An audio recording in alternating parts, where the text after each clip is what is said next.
लेकिन आज जो सपना बड़ा बड़ा वायदा, मैं डायरेक्टली बोलूंगा, हमको कोई परवाह नहीं है कि मोदी जी सुने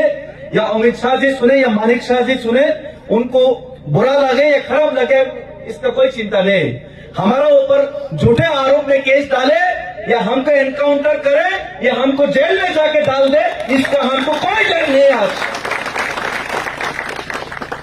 हमें सिर्फ परवाह यह है कि अपना सा तिपरासा का धैर्य, हमारा तिपरासा का धैर्य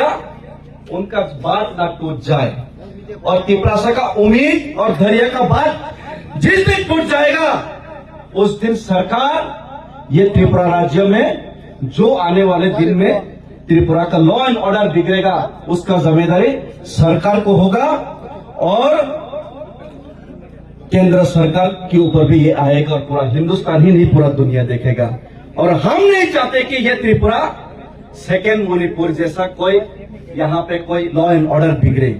इससे पहले सरकार को सुधरना चाहिए और सरकार को समझना चाहिए हम लोग का इमोशंस और इंटेंशन।